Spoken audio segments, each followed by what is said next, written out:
ಓಂ ಶಾಂತಿ. ಇಂದಿನ ಮುರಳಿಯ ದಿನಾಂಕ 29/7/2024. ಪ್ರಾತಃ ಮುರಳಿ. ಓಂ ಶಾಂತಿ. ಬಾಪ್ತಾದ ಮಧುಬಣ. ಮಧುರ ಮಕ್ಕಳೇ, ನಿಮಗೆ ಜ್ಞಾನರತ್ನಗಳನ್ನು ಕೊಡಲು, ಮುರಳಿಯನ್ನು ತಿಳಿಸಲು ತಂದೆಯು ಬಂದಿದ್ದಾರೆ.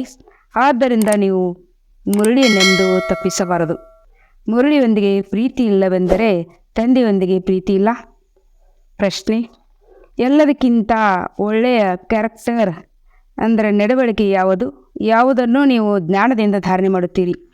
ಉತ್ತರ: ನಿರ್ವಿಕಾರಿಗಳಾಗುವುದು ಎಲ್ಲದಕ್ಕಿಂತ ಒಳ್ಳೆಯ ನಡವಳಿಕೆಯಾಗಿದೆ. ನಿಮಗೆ ಜ್ಞಾನವು ಸಿಗುತ್ತದೆ. ಇಡೀ ಪ್ರಪಂಚವು ವಿಕಾರಿಯಾಗಿದೆ. ವಿಕಾರಿ ಎಂದರೇನೇ? ಚಾರಿತ್ರ್ಯಹೀನ.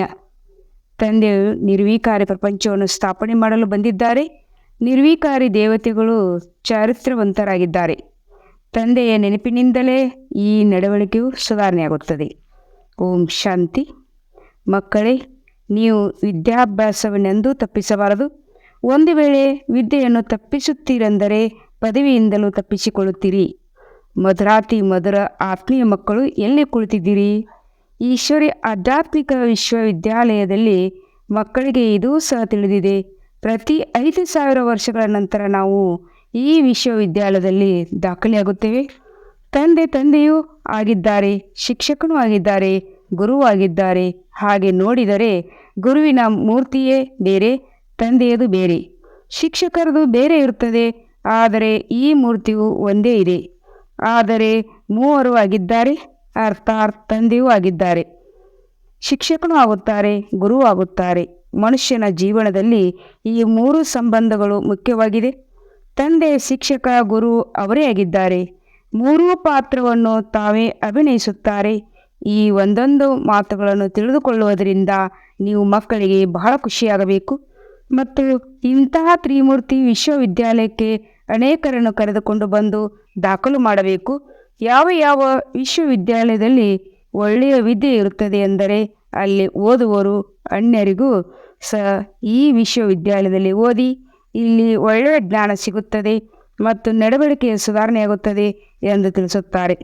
ಅಂದ ಮೇಲೆ ನೀವು ಮಕ್ಕಳು ಸಹ ಅನ್ಯರನ್ನು ಕರೆದುಕೊಂಡು ಬರಲೇಬೇಕಾಗಿದೆ.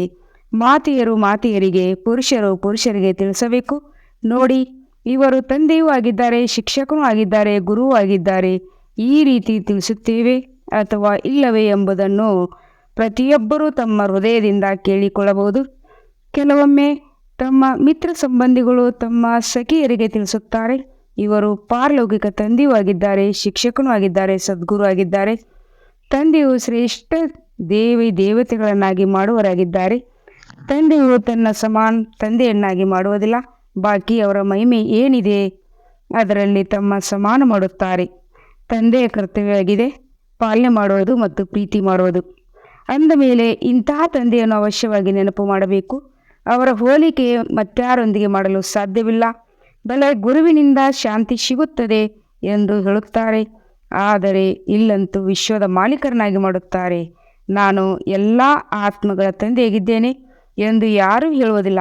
ಎಲ್ಲ ಆತ್ಮಗಳ ತಂದೆಯು ಯಾರಾಗಲೂ ಸಾಧ್ಯ ಎನ್ನುವುದು ಸಹ ಯಾರಿಗೂ ಗೊತ್ತಿಲ್ಲ. ಒಬ್ಬ ಬೇಹದ್ದಿನ ತಂದೆ ಯಾರಿಗೂ ಹಿಂದೂ, ಮುಸ್ಲಿಂ, ಕ್ರಿಶ್ಚಿಯನ್ ಮೊದಲಾದವರು ಗಾಡ್ ಫಾದರ್ ಎಂದು ಅವಶ್ಯವಾಗಿ ಹೇಳುತ್ತಾರೆ. ಬುದ್ಧಿಯು ಖಂಡಿತ ನಿರಾಕರಣ ಕಡೆ ಹೋಗುತ್ತದೆ. ಇದನ್ನು ಯಾರು ಹೇಳಿದರು? ಆತ್ಮವು ಗಾಡ್ ಫಾದರ್ ಎಂದು ಹೇಳುತ್ತದೆ. ಅಂದಾಗ ಅವಶ್ಯವಾಗಿ ಮಿಲನ ಮಾಡಬೇಕು. ಕೇವಲ ತಂದೆ ಎಂದು ಹೇಳಿ ಅವರೊಂದಿಗೆ ಮಿಲನವೇ ಮಾಡಲಿಲ್ಲವೆಂದರೆ ಅವರು ತಂದೆಯಾಗಲು ಹೇಗೆ ಸಾಧ್ಯ?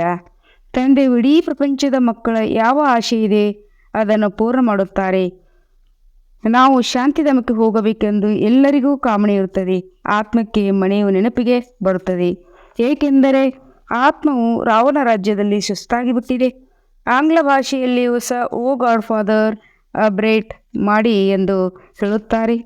ತಮೋಪ್ರಧಾನರಾಗುತ್ತಾ ಪಾತ್ರವನ್ನು ಅಭಿನಯಿಸುತ್ತಾ ಶಾಂತಿಧಾಮಕ್ಕೆ ಹೊರಟು ಹೋಗುತ್ತೀರಿ. ನಂತರ ಮೊದಲು ಸುಖಧಾಮಕ್ಕೆ ಬರುತ್ತೀರಿ. ಮೊದಲೇ ಬಂದು ವಿಕಾರಿಗಳಾಗುತ್ತೀರಿ ಎಂದಲ್ಲ. ತಂದೆಯು ತಿಳಿಸುತ್ತಾರೆ, ಇದು ವೈಶಾಲ್ಯ ರಾವಣ ರಾಜ್ಯವಾಗಿದೆ. ಇದಕ್ಕೆ ರೌರವ ನರಕವೆಂದು ಹೇಳಲಾಗುತ್ತದೆ. ಭಾರತ ಅಥವಾ ಈ ವಿಶ್ವದಲ್ಲಿ ಎಷ್ಟು ಶಾಸ್ತ್ರಗಳು, ಎಷ್ಟೊಂದು ವಿದ್ಯೆಯ ಪುಸ್ತಕಗಳಿವೆಯೋ ಇವೆಲ್ಲವೂ ಸಮಾಪ್ತಿಯಾಗಿ ಬಿಡುತ್ತವೆ. ತಂದೆಯು ನಿಮಗೆ ಯಾವ ಉಡುಗೊರೆಯನ್ನು ಕೊಡುತ್ತಾರೆಯೋ ಅದು ಎಂದಿಗೂ ಸುಡುವಂಥದ್ದಲ್ಲ, ಇದು ಧಾರಣೆ ಮಾಡುವಂಥದ್ದಾಗಿದೆ. ಯಾವುದು ಕೆಲಸಕ್ಕೆ ಬರುವುದಿಲ್ಲವೋ ಅಂತಹ ವಸ್ತುವನ್ನು ಸುಡಲಾಗುತ್ತದೆ. ಸುಟ್ಟು ಹಾಕಲು ಜ್ಞಾನವು ಯಾವುದೇ ಶಾಸ್ತ್ರವಲ್ಲ. ನಿಮಗೆ ಜ್ಞಾನ ಸಿಗುತ್ತದೆ, ಆದ್ದರಿಂದ 21 ಜನ್ಮಗಳು ಪಡೆಯುತ್ತೀರಿ. ಇವರ ಶಾಸ್ತ್ರಗಳು ಸುಟ್ಟು ಹಾಕುತ್ತಾರೆಂದಲ್ಲ, ಈ ಜ್ಞಾನವು ತಾನಾಗಿಯೇ ಪ್ರಾಯಲೋಪ ಆಗಿಬಿಡುತ್ತದೆ. ಇದು ಯಾವುದೇ ಓದುವಂಥ ಪುಸ್ತಕವಲ್ಲ, ಜ್ಞಾನ ವಿಜ್ಞಾನದ ಭವನವೆಂದು ಹೆಸರಿದೆ. ಆದರೆ ಈ ಹೆಸರು ಏಕೆ ಬಂದಿದೆ, ಇದರ ಅರ್ಥವೇನು ಎಂಬುದು ಅವರಿಗೆ ಗೊತ್ತಿಲ್ಲ. ಜ್ಞಾನ ವಿಜ್ಞಾನದ ಮಹಿಮೆಯು ಎಷ್ಟು ದೊಡ್ಡದಾಗಿದೆ. ಜ್ಞಾನ ಅರ್ಥಾತ್ ಸೃಷ್ಟಿ ಚಕ್ರದ ಜ್ಞಾನವನ್ನು ಈಗ ನೀವು ಧಾರಣೆ ಮಾಡುತ್ತೀರಿ. ವಿಜ್ಞಾನವೆಂದರೆ ಶಾಂತಿಧಾಮ. ಜ್ಞಾನದಿಂದಲೂ ನೀವು ದೂರ ಹೋಗುತ್ತೀರಿ. ಜ್ಞಾನದಿಂದ ವಿದ್ಯೆ ಆಧಾರದಿಂದ ನೀವು ರಾಜ್ಯ ಮಾಡುತ್ತೀರಿ.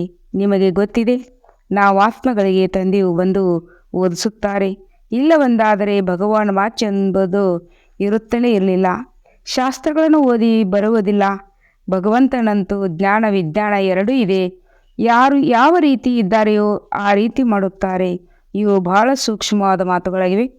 ಜ್ಞಾನಕ್ಕಿಂತ ವಿಜ್ಞಾನವು ಬಹಳ ಸೂಕ್ಷ್ಮವಾಗಿದೆ. ಜ್ಞಾನದಿಂದಲೂ ದೂರ ಹೋಗಬೇಕಾಗಿದೆ. ಜ್ಞಾನವು ಸ್ಥೂಲವಾಗಿದೆ. ನಾವು ಅದನ್ನು ಓದಿಸುತ್ತೇವೆ, ಶಬ್ದವಾಗುತ್ತದೆ ಅಲ್ಲವೇ? ಆದರೆ ವಿಜ್ಞಾನವು ಯೋಗ ಸೂಕ್ಷ್ಮವಾಗಿದೆ. ಇದರಲ್ಲಿ ಶಬ್ದದಿಂದ ದೂರ ಶಾಂತಿಯಲ್ಲಿ ಹೋಗಬೇಕಾಗಿದೆ. ಈ ಶಾಂತಿಗಾಗಿ ಎಲ್ಲರೂ ಅಲೆದಾಡುತ್ತಾರೆ. ಸನ್ಯಾಸಿಗಳ ಬಳಿ ಹೋಗುತ್ತಾರೆ. ಆದರೆ ತಂದೆಯ ಬಳಿ ಯಾವ ವಸ್ತು ಇದೆಯೋ ಅದು ಮತ್ತಾರಿಂದಲೂ ಸಿಗುವುದಿಲ್ಲ. ಹಠಯೋಗ ಮಾಡುತ್ತಾರೆ. ಹಳ್ಳಿಗಳಲ್ಲಿ ಹೋಗಿ ಕುಳಿತು ಬಿಡುತ್ತಾರೆ. ಆದರೆ ಇದರಿಂದ ಯಾವುದೇ ಶಾಂತಿಯು ಸಿಗುವುದಿಲ್ಲ. ಇಲ್ಲಂತೂ ಕಷ್ಟದ ಯಾವುದೇ ಮಾತಿಲ್ಲ. ವಿದ್ಯೆಯೂ ಸಹ ಬಹಳ ಸಹಜವಾಗಿದೆ. 7 ದಿನದ ಕೋರ್ಸ್ ತೆಗೆದುಕೊಳ್ಳುತ್ತಾರೆ. 7 ದಿನದ ಕೋರ್ಸ್ ತೆಗೆದುಕೊಂಡು ಬಲೆ ಎಲ್ಲಿ ಬೇಕಾದರೂ ಸಹ ಹೋಗಿ ಹೊರಗೆ ಹೋಗಬಹುದು. ಈ ರೀತಿ ಬೇರೆ ಶೈಕ್ಷಣಿಕ ಕಾಲೇಜಿನಲ್ಲಿ ಮಾಡಲು ಸಾಧ್ಯವಿಲ್ಲ. ನಿಮಗಾಗಿ ಈ ಶಿಕ್ಷಣವೇ 7 ದಿನಗಳದ್ದಾಗಿದೆ. ಎಲ್ಲವನ್ನು ತಿಳಿಸಲಾಗುತ್ತದೆ. ಆದರೆ 7 ದಿನಗಳು ಸಹ ಯಾರೂ ಕೊಡುವುದಿಲ್ಲ. ಬುದ್ಧಿಯೋಗವು ಎಲ್ಲೆಲ್ಲಿಗೆ ಹೋಗುತ್ತದೆ. ನೀವಂತೂ ಬಟ್ಟಿಯಲ್ಲಿದ್ದೀರಿ. ಯಾರನ್ನು ನೋಡುತ್ತಿರಲಿಲ್ಲ, ಯಾರೊಂದಿಗೆ ಮಾತನಾಡುತ್ತಿರಲಿಲ್ಲ, ಹೊರಗೂ ಹೋಗುತ್ತಿರಲಿಲ್ಲ. ತಪಸ್ಸು ಮಾಡಲು ಸಾಗರದ ತೀರದಲ್ಲಿ ಹೋಗಿ ನೆನಪಿನಲ್ಲಿ ಕುಳಿತುಕೊಳ್ಳುತ್ತಿದ್ದೀರಿ. ಆ ಸಮಯದಲ್ಲಿ ಈ ಚಕ್ರದ ಬಗ್ಗೆ ತಿಳಿದಿರಲಿಲ್ಲ, ಈ ವಿದ್ಯೆಯನ್ನು ತಿಳಿದಿರಲಿಲ್ಲ. ಆದರೆ ಮೊದಲು ತಂದೆಯೊಂದಿಗೆ ಯೋಗವಿರಬೇಕು, ತಂದೆಯ ಪರಿಚಯ ಬೇಕು, ನಂತರ ಶಿಕ್ಷಕರು ಬೇಕು. ಮೊದಲಂತೂ ತಂದೆಯ ಜೊತೆ ಹೇಗೆ ಬುದ್ಧಿಯೋಗವನ್ನು ಇಡುವುದು ಎಂಬುದನ್ನು ಕಲಿಯಬೇಕಾಗುತ್ತದೆ. ಏಕೆಂದರೆ ಈ ತಂದೆಯು ಅಶರೀರಿಯಾಗಿದ್ದಾರೆ. ಅನ್ಯರು ಯಾರೂ ಒಪ್ಪುವುದೇ ಇಲ್ಲ. ಗಾಡ್ ಫಾದರ್ ಸರ್ವವ್ಯಾಪಿ ಎಂದು ಹೇಳುತ್ತಾರೆ. ಈ ಸರ್ವವ್ಯಾಪಿಯ ಜ್ಞಾನವು ನಡೆದು ಬರುತ್ತದೆ. ಆದರೆ ಈಗ ನಿಮ್ಮ ಬುದ್ಧಿಯಲ್ಲಿ ಆ ಮಾತಿಲ್ಲ. ತಾವಂತೂ ವಿದ್ಯಾರ್ಥಿಗಳಾಗಿದ್ದೀರಿ. ತಂದೆಯು ತಿಳಿಸುತ್ತಾರೆ, ತಮ್ಮ ವ್ಯವಹಾರಗಳನ್ನು ಬಲೆ ಮಾಡಿ, ಆದರೆ ಮುರಳಿಯನ್ನು ಅವಶ್ಯವಾಗಿ ಓದಿ. ಬಲೆ ಗೃಹಸ್ಥ ವ್ಯವಹಾರದಲ್ಲಿರಿ. ಒಂದು ವೇಳೆ ಶಾಲೆಗೆ ಹೋಗುವುದಿಲ್ಲವೆಂದರೆ ಹೇಳಿದರೆ ಅದಕ್ಕೆ ತಂದೆಯು ತಾನೇ ಏನು ಮಾಡಲು ಸಾಧ್ಯ? ಅರೆ, ಭಗವಾನ್ ಭಗವತಿ ಮಾಡಲು ಓದಿಸುತ್ತಾರೆ. ಭಗವಾನ್ ವಾಚ್, ನಾನು ರಾಜರಿಗೂ ರಾಜರನ್ನಾಗಿ ಮಾಡುತ್ತೇನೆ ಅಂದ ಮೇಲೆ ಏನು ಭಗವಂತನಿಂದ ರಾಜಯೋಗವನ್ನು ಕಲಿಯುವುದಿಲ್ಲವೇ?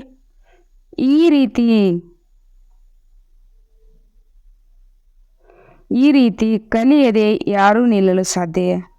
ಆದ್ದರಿಂದಲೇ ನೀವು ಓಡಿ ಬಂದಿರಿ. ವಿಷದಿಂದ ಪಾರಾಗಲು ಓಡಿದಿರಿ.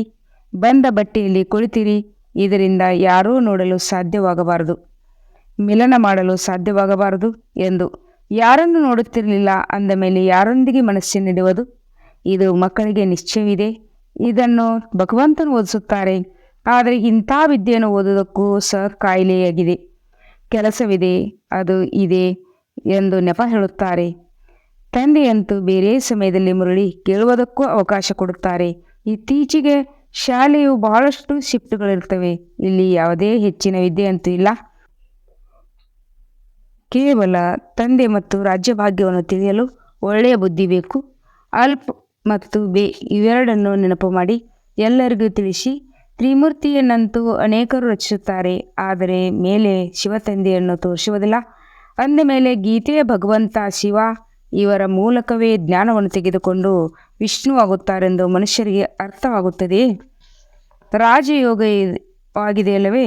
ಈಗ ಇದು ಬಹಳ ಜನ್ಮಗಳ ಅಂತಿಮ ಜನ್ಮವಾಗಿದೆ. ಎಷ್ಟು ಸಹಜ ತಿಳುವಳಿಕೆಯಾಗಿದೆ. ಯಾವುದೇ ಪುಸ್ತಕಗಳು ಕೈಯಲ್ಲಿಲ್ಲ. ಕೇವಲ ಒಂದು ಬ್ಯಾಡ್ಜ್ ಇದ್ದರೂ ಸಾಕು. ಅದರಲ್ಲಿ ತ್ರಿಮೂರ್ತಿ ಚಿತ್ರವಿರಲಿ. ಇದರ ಬಗ್ಗೆ ತಿಳಿಸಬೇಕು. ತಂದೆಯು ಹೇಗೆ ಬ್ರಹ್ಮರವರ ಮೂಲಕ ವಿದ್ಯೆಯನ್ನು ಓದಿಸಿ ವಿಷ್ಣು ಸಮಾನರಾಗಿ ಮಾಡುತ್ತಾರೆ. ನಾವು ರಾಧೆಯಂತೆ ಆಗಬೇಕೆಂದು ತಿಳಿಯುತ್ತಾರೆ. ಕಳಸವಂತೂ ಮಾತೆಯರಿಗೆ ಸಿಗುತ್ತದೆ. ಅಂದರೆ ರಾಧೆಯ ಬಹಳ ಜನ್ಮಗಳ ಅಂತಿಮದಲ್ಲಿ ಅವರಿಗೆ ಕಳಸವು ಸಿಗುತ್ತದೆ. ಈ ರಹಸ್ಯವು ಸಹ ತಂದೆಯು ತಿಳಿಸುತ್ತಾರೆ. ಮತ್ಯಾವುದೇ ಮನುಷ್ಯ ಮಾತ್ರರು ತಿಳಿಸಿಕೊಡುವುದಿಲ್ಲ. ನಿಮ್ಮ ಸೇವಾ ಕೇಂದ್ರದಲ್ಲಿ ಅನೇಕರು ಬರುತ್ತಾರೆ. ಕೆಲವರು 1 ದಿನ ಬರುತ್ತಾರೆ, ಮತ್ತೆ 4 ದಿನ ಬರುವುದೇ ಇಲ್ಲ. ಅಂದಾಗ ಅವರನ್ನು ಕೇಳಬೇಕು, ಇಷ್ಟು ದಿನ ಏನು ಮಾಡಿದ್ದೀರಿ? ತಂದೆಯ ನೆನಪು ಮಾಡುತ್ತಿದ್ದೀರಾ? ಸುದರ್ಶನ ಚಕ್ರವನ್ನು ತಿರುಗಿಸುತ್ತಿದ್ದೀರಾ? ಯಾರು ತಡವಾಗಿ ಬರುತ್ತಾರೆಯೋ ಅವರಿಂದ ಬರೆಸಿಕೊಂಡಾದರೂ ಕೇಳಬೇಕು. ಕೆಲವರು ವರ್ಗಾವಣೆಯಾಗಿ ಹೋಗುತ್ತಾರೆ. ಅಂದರೆ ಅವಶ್ಯವಾಗಿ ಯಾವುದೇ ಸೇವಾ ಕೇಂದ್ರದವರಾಗಿರುತ್ತಾರೆ. ಅವರಿಗೆ ಮಂತ್ರವಂತೂ ಸಿಕ್ಕಿದೆ. ತಂದೆಯನ್ನು ನೆನಪು ಮಾಡಬೇಕು ಮತ್ತು ಚಕ್ರವನ್ನು ತಿರುಗಿಸಬೇಕು. ತಂದೆಯಂತೂ ಬಹಳ ಅಸಹಜ ಮಾತನ್ನು ತಿಳಿಸುತ್ತಾರೆ. ಶಬ್ದವೆರಡಾಗಿದೆ, ಮನ್ಮನಾಭವ. ನನ್ನನ್ನು ನೆನಪು ಮಾಡಿ ಮತ್ತು ಆಸ್ತಿಯನ್ನು ನೆನಪು ಮಾಡಿ. ಇದರಲ್ಲಿ ಪೂರ್ಣ ಚಕ್ರವು ಬಂದು ಬಿಡುತ್ತದೆ. ಯಾರೇ ಶರೀರ ಬಿಡುತ್ತಾರೆಂದರೆ ಇಂಥವರು ಸ್ವರ್ಗಕ್ಕೆ ಹೋದರೆಂದು ಹೇಳುತ್ತಾರೆ. ಆದರೆ ಸ್ವರ್ಗವೇನಾಗಿದೆ ಎಂಬುದು ಯಾರಿಗೂ ಗೊತ್ತಿಲ್ಲ. ಈಗ ನೀವು ತಿಳಿದುಕೊಳ್ಳುತ್ತೀರಿ. ಅಲ್ಲಂತೂ ರಾಜ್ಯಭಾಗ್ಯವಿರುತ್ತದೆ. ಉತ್ತಮರಿಂದ ಉತ್ತಮ, ಕಡಿಮೆ ಪದವಿಯ ತನಕ, ಸಾಹುಕಾರರಿಂದ ಹಿಡಿದು ಬಡವರ ತನಕ ಎಲ್ಲರೂ ಸುಖಿಯಾಗುತ್ತಾರೆ. ಇಲ್ಲಿ ದುಃಖಿ ಪ್ರಪಂಚವಾಗಿದೆ, ಅಲ್ಲಿ ಸುಖಿ ಪ್ರಪಂಚವಾಗಿರುತ್ತದೆ. ತಂದೆಯಂತೂ ಬಹಳ ಚೆನ್ನಾಗಿ ತಿಳಿಸುತ್ತಾರೆ. ಬಲೆ ಯಾರೇ ವ್ಯಾಪಾರಿಗಳಿರಲಿ ಅಥವಾ ಏನೇ ಆಗಿರಲಿ, ಆದರೆ ವಿದ್ಯಾಭ್ಯಾಸಕ್ಕಾಗಿ ನೆಪ ಹೇಳುವುದು ಸರಿ ಅನಿಸುವುದಿಲ್ಲ. ಬರದಿದ್ದರೆ ಅವರನ್ನು ಕೇಳಬೇಕು. ನೀವು ತಂದೆಯನ್ನು ಎಷ್ಟು ನೆನಪು ಮಾಡುತ್ತೀರಾ? ಸುದರ್ಶನ ಚಕ್ರವನ್ನು ತಿರುಗಿಸುತ್ತೀರಾ? ತಿನ್ನಿರಿ, ಕುಡಿಯಿರಿ, ಓಡಾಡಿ, ತಿರುಗಾಡಿ, ಅದಕ್ಕೇನೂ ನಿಷೇಧವಿಲ್ಲ. ಆದರೆ ಈ ವಿದ್ಯೆಗಾಗಿ ಸಮಯವನ್ನು ತೆಗೆಯಿರಿ. ಅನ್ಯರ ಕಲ್ಯಾಣ ಮಾಡಿ. ತಿಳಿದುಕೊಳ್ಳಿ, ಯಾರಿಗಾದರೂ ವಸ್ತ್ರಗಳನ್ನು ಒಗೆಯುವ ಕೆಲಸವಿದೆ, ಅಲ್ಲಿ ಅನೇಕರು ಬರುತ್ತಾರೆ.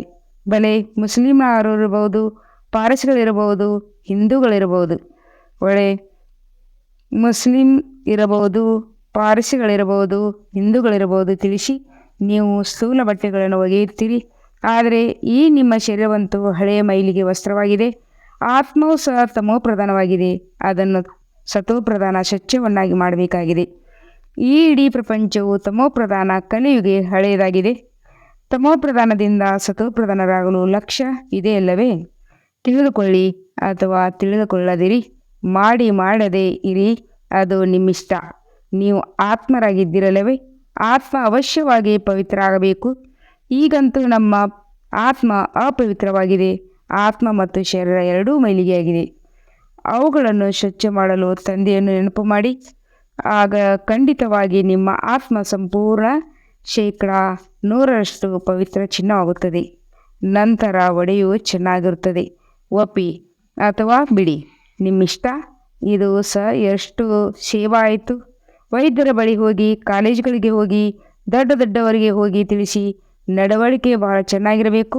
ಇಲ್ಲಂತೂ ಎಲ್ಲರೂ ನಡವಳಿಕೆಹೀನ, ಚಾರಿತ್ರ್ಯಹೀನರಾಗಿದ್ದಾರೆ. ತಂದೆಯು ತಿಳಿಸುತ್ತಾರೆ, ಮಕ್ಕಳೇ ನಿರ್ವಿಕಾರಿಗಳಾಗಬೇಕಾಗಿದೆ. ನಿರ್ವಿಕಾರಿ ಪ್ರಪಂಚ ಇತ್ತಲ್ಲವೇ? ಈಗ ಪ್ರಪಂಚ ವಿಕಾರಿಯಾಗಿದೆ. ಚಾರಿತ್ರ್ಯ ಬಹಳ ಕೆಟ್ಟದ್ದಾಗಿದೆ. ನಿರ್ವಿಕಾರಿಗಳಿಂದ ಸುಧಾರಣೆ ಆಗೋದಿಲ್ಲ. ಇಲ್ಲಿ ಮನುಷ್ಯರು ಕಾಮಿಗಳಾಗಿದ್ದಾರೆ. ಈಗ ವಿಕಾರಿ ಪ್ರಪಂಚದಿಂದ ನಿರ್ವಿಕಾರಿ ಪ್ರಪಂಚವನ್ನು ಒಬ್ಬ ತಂದೆಯೇ ಸ್ಥಾಪನೆ ಮಾಡುತ್ತಾರೆ. ಬಾಕಿ ಹಳೆಯ ಪ್ರಪಂಚದ ವಿನಾಶವಾಗಿಬಿಡುತ್ತದೆ. ಈ ಗೋಳದ ಚಿತ್ರದಲ್ಲಿ ಬಹಳ ಒಳ್ಳೆಯ ತಿಳುವಳಿಕೆ ಇದೆ. ಇದು ನಿರ್ವಿಕಾರಿ ಪ್ರಪಂಚವಿತ್ತು. ಅಲ್ಲಿ ದೇವಿ ದೇವತೆಗಳು ರಾಜ್ಯ ಮಾಡುತ್ತಿದ್ದರು. ಈಗ ಅವರು ಎಲ್ಲಿ ಹೋದರು? ಆತ್ಮವಂತೂ ವಿನಾಶವಾಗುವುದಿಲ್ಲ. ಒಂದು ಶರೀರವನ್ನು ಬಿಟ್ಟು ಇನ್ನೊಂದನ್ನು ತೆಗೆದುಕೊಳ್ಳುತ್ತದೆ. ದೇವತೆಗಳು ಸಹ 84 ಜನ್ಮಗಳನ್ನು ತೆಗೆದುಕೊಂಡಿದ್ದಾರೆ. ಈಗ ನೀವು ಬುದ್ಧಿವಂತರಾಗಿದ್ದೀರಿ. ಮೊದಲು ಏನೋ ತಿಳಿದಿರಲಿಲ್ಲ. ಈಗ ಈ ಹಳೆಯ ಪ್ರಪಂಚ ಎಷ್ಟು ಕೊಳಕಾಗಿದೆ. ಈಗ ತಂದೆಯು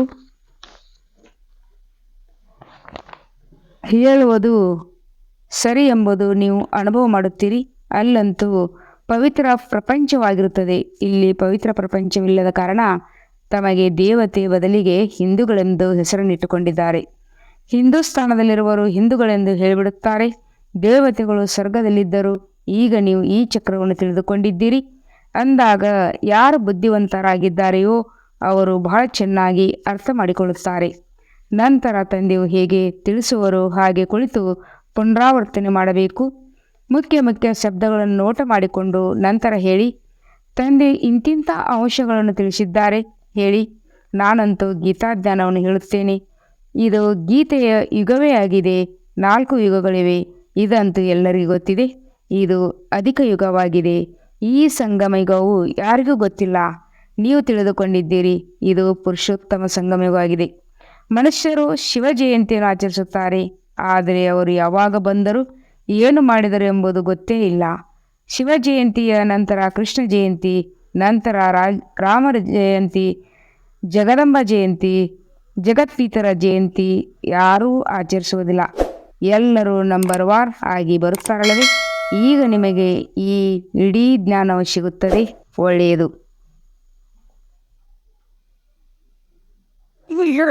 ಮಧುರಾತಿ ಮಧುರ ಅಗಲಿ ಮರಳಿ ಸಿಕ್ಕಿರುವಂತಹ ಮಕ್ಕಳ ಪ್ರತಿ ಮಾತ್ಪಿತಾ ಬಾಪ್ತಾದರ ನೆನಪು, ಪ್ರೀತಿ ಹಾಗೂ ಸುಪ್ರಭಾತ. ಆತ್ಮಿಕ ಮಕ್ಕಳಿಗೆ ಆತ್ಮಿಕ ತಂದೆಯ ನಮಸ್ತೆ. हम रूहानी बच्चों की रूहानी बाप दादा को याद सार और गुड मॉर्निंग और नमस्ते नमस्ते नमस्ते. शुक्रिया बाबा, शुक्रिया. वह बाबಾ ವಹ. ಧಾರಣೆಗಾಗಿ ಮುಖ್ಯ ಸಾರ. 1ನೇ ಪಾಯಿಂಟ್. ನಮ್ಮ ತಂದೆ ಸುಪ್ರೀಂ ಶಿಕ್ಷಕ, ಸುಪ್ರೀಂ ಸದ್ಗುರು ಆಗಿದ್ದಾರೆ. ಈ ಮಾತನ್ನು ಎಲ್ಲರಿಗೂ ತಿಳಿಸಬೇಕಾಗಿದೆ. ಅಲ್ಪ್ ಮತ್ತು ವಿದ್ಯೆಯನ್ನು ಓದಿಸಬೇಕಾಗಿದೆ. 2ನೇ ಪಾಯಿಂಟ್. ಜ್ಞಾನ ಅರ್ಥಾತ್ ಸೃಷ್ಟಿ ಚಕ್ರದ ಜ್ಞಾನವನ್ನು ಧಾರಣೆ ಮಾಡಿಕೊಂಡು ಸದರ್ಶನ ಚಕ್ರಧಾರಿಗಳಾಗಬೇಕಾಗುತ್ತದೆ ಮತ್ತು ವಿಜ್ಞಾನ ಅರ್ಥಾತ್ ಶಬ್ದದಿಂದ ದೂರ ಶಾಂತಿಯಲ್ಲಿ ಹೋಗಬೇಕಾಗಿದೆ. 7 ದಿನದ ಕೋರ್ಸ್ ತೆಗೆದುಕೊಂಡು ನಂತರ ಎಲ್ಲಿ ಇದ್ದರೂ ವಿದ್ಯೆಯನ್ನು ಓದಬೇಕಾಗಿದೆ. ವರದಾನ. ಸೇವೆಯಲ್ಲಿ ಮಾನ್ ಶಾನ್ ಕಚ್ಚಾ ಫಲವನ್ನು ತ್ಯಾಗ ಮಾಡಿ ಸದಾ ಪ್ರಸನ್ನ ಚಿತ್ತರಾಗಿರುವಂತಹ ಅಭಿಮಾನ ಮುಕ್ತಭವ. ರಾಯಲ್ ರೂಪದ ಇಚ್ಛೆಯ ಸ್ವರೂಪವಾಗಿದೆ ಹೆಸರು, ಮರ್ಯಾದೆ, ಗೌರವ. ಯಾರು ಹೆಸರಿನ ಹಿಂದೆ ಸೇವೆ ಮಾಡುತ್ತಾರೆ ಅವರು ಹೆಸರು ಅಲ್ಪ ಕಾಲಕ್ಕಾಗಿ ಆಗಿಬಿಡುತ್ತದೆ. ಆದರೆ ಶ್ರೇಷ್ಠ ಪದವಿಯಲ್ಲಿ ಹೆಸರು ಹಿಂದೆ ಉಳಿದು ಬಿಡುತ್ತದೆ. ಏಕೆಂದರೆ ಕಚ್ಚಾ ಫಲ ತಿಂದು ಬಿಡುವರು. ಕೆಲವು ಮಕ್ಕಳು ಯೋಚಿಸಿ ಬಿಡುತ್ತಾರೆ, ಸೇವೆಯ ಫಲಿತಾಂಶದಲ್ಲಿ ನನಗೆ ಮರ್ಯಾದೆ ಸಿಗಬೇಕು ಎಂದು. ಆದರೆ ಇದು ಮಾನ ಅಲ್ಲ, ಅಪಮಾನವಾಗಿದೆ, ಅಭಿಮಾನವಾಗಿದೆ. ಇದು ಮಾನ ಅಲ್ಲ, ಅಭಿಮಾನವಾಗಿದೆ. ಎಲ್ಲಿ ಅಭಿಮಾನವಿದೆ ಅಲ್ಲಿ ಪ್ರಸನ್ನತೆ ಇರಲು ಸಾಧ್ಯವಿಲ್ಲ. ಆದ್ದರಿಂದ ಅಭಿಮಾನ ಮುಕ್ತರಾಗಿ ಸದಾ ಪ್ರಸನ್ನತೆಯ ಅನುಭವ ಮಾಡಿ. ಸ್ಲೋಗನ್ ಆಗಿದೆ. ಪರಮಾತ್ಮನ ಪ್ರೀತಿಯ ಸುಖದಾಯಿ ಉಯ್ಯಾಲೆಯಲ್ಲಿ ತೂಗಾಡಿದರೆ ದುಃಖದ ಅಲೆ ಬರುವುದೇ ಇಲ್ಲ. ಪರಮಾತ್ಮ ಪ್ರೀತಿಯ ಸುಖದಾಯಿ ಉಯ್ಯಾಲೆಯಲ್ಲಿ ತೂಗಾಡಿದರೆ ದುಃಖದ ಅಲೆ ಬರಲು ಸಾಧ್ಯವಿಲ್ಲ. ಓಂ ಶಾಂತಿ.